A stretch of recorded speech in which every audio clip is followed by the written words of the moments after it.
Bueno, pues yo soy Sandra Pozuelo, soy licenciada en Derecho y diplomada en Trabajo Social por la Universidad de Valencia. Realicé un máster de investigaciones feministas de género y ciudadanía y actualmente soy doctoranda en un programa de estudios interdisciplinares de género de la Universitat Jaume I de Castellón. Bueno, pues cuando hice el máster en investigaciones feministas, tuve que pensar en referentes, ¿no?, de mujeres cercanas, bueno, pues nuestra abuela, nuestra madre o la amiga con la que fuiste a la primera manifestación del 8M.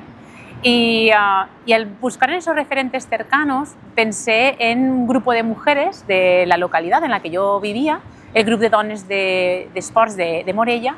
y cómo ellas se habían podido constituir, agrupar como mujeres, como grupo de cariz feminista en un pequeño pueblo en el interior de Castellón, totalmente despoblado y desvinculado del entorno más cercano urbano.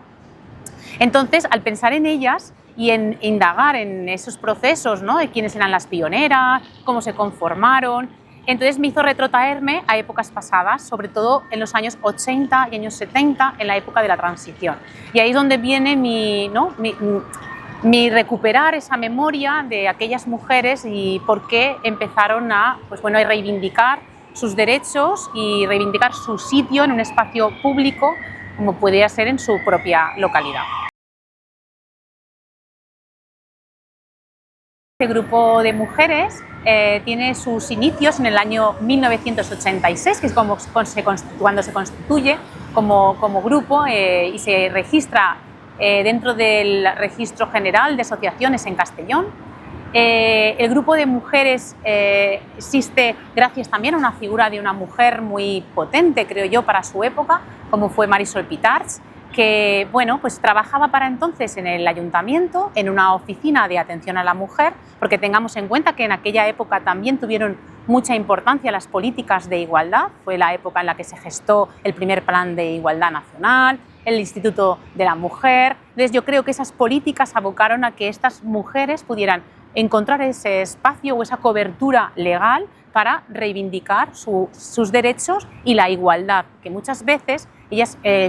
argumentan que tras la aprobación de la Constitución Española de 1978 y las primeras elecciones generales del 77, vieron que no había, ¿no?, como una consecuencia a esa reclamación de derecho de igualdad, de oportunidades, de no discriminación. Una cosa era lo que la ley decía y otra cosa es lo que la sociedad hacía. Y muchas veces no veían ese reflejo. Entonces el grupo de mujeres se constituye un poco para canalizar todas esas inquietudes que ellas tenían y buscar su espacio, a veces no político, porque todavía los ayuntamientos no podían acceder a este tipo de espacios más relegados a los hombres, pero bueno, sí que empezar a generar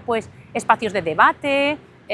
implementaron una biblioteca de teoría feminista, hacían coloquios, invitaban a gente de fuera que les venía a hablar de temas tan actuales como puede ser la gestación subrogada o el derecho al aborto o educación sexual y reproductiva, y esos fueron los comienzos del Grup de Dones de Morella. Actualmente siguen en el activismo, siguen ocupando un determinado espacio dentro de la localidad, y a mí me parecería a reseñar, ¿no?, el papel de estas mujeres en contextos de ruralidad, porque muchas veces se cree que las mujeres rurales no tienen ese bagaje intelectual o esas inquietudes, ¿no?, se les estigmatiza en las mismas campañas del Día de la Mujer Rural como que son mujeres que se dedican al sector agrario o primarios, como la ganadería, y que no se preocupan de estas cuestiones. Y me parecía importante reivindicar, ¿no?, el papel de la mujer en los contextos rurales también desde esa perspectiva de la participación y del activismo. Bueno, pues esta investigación, que en principio parecía como algo un poco inocuo, ¿no?, de pensar en un grupo de mujeres que eran un referente que yo había conocido hacía poco, pues me llegó a pensar a todas estas cuestiones, ¿no?, de cómo se vivió aquella época, cómo las mujeres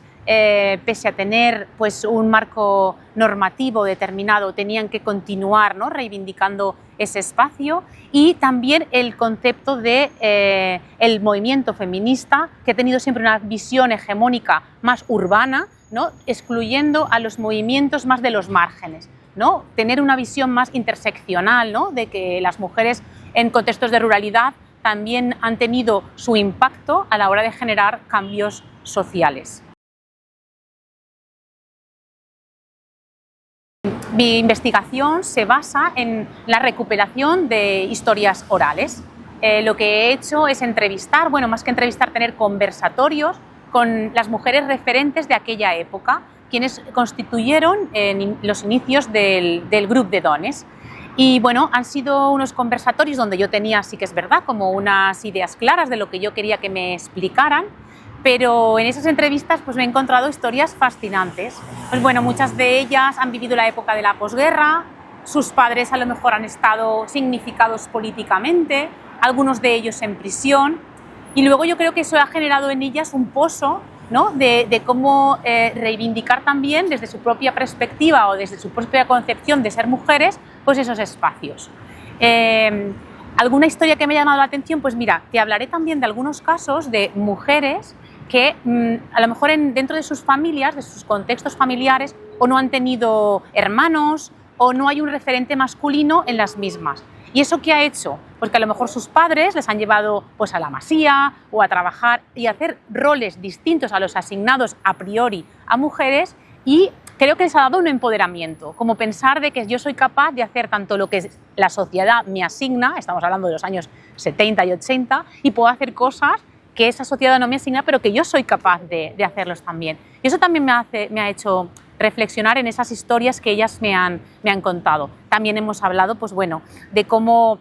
muchas de sus parejas sí que han participado en partidos políticos, ellas no, y creo que el Grup de Dones ha generado ese espacio de participación ciudadana que seguramente en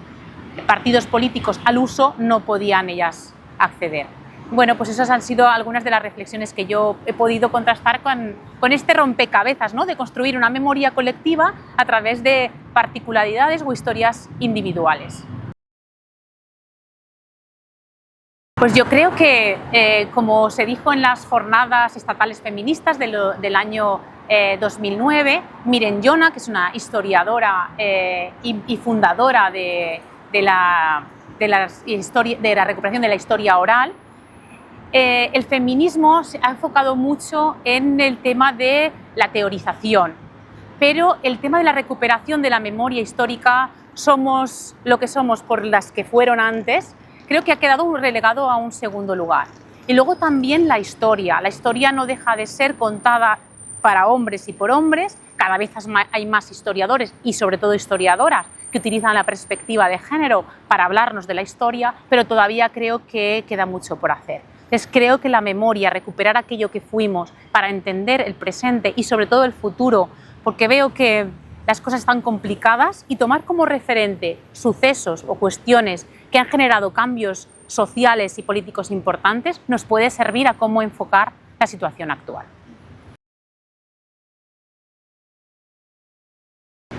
Bueno, pues creo que la memoria democrática es fundamental para analizar desde dónde venimos y hacia dónde vamos. Creo que los jóvenes muchas veces no son conscientes, ¿no? Hablan de cosas del pasado como que eso ya no es importante y ya no es relevante. Y sin embargo creo que ahí está la clave. Si los jóvenes y las jóvenes tomamos conciencia de dónde venimos, pues bueno, esta semana mismo celebramos el 50 aniversario del fallecimiento de Franco, y tener que escuchar discursos, ¿no?, que tienen que ver con que estábamos mejor en tiempo pasado, creo que es porque no hay un análisis profundo de esa memoria democrática, y por eso salen estos discursos actuales pues fascistas y en pro de no la democracia, no a tener todos esas oportunidades o esa implicación política que deberíamos tener.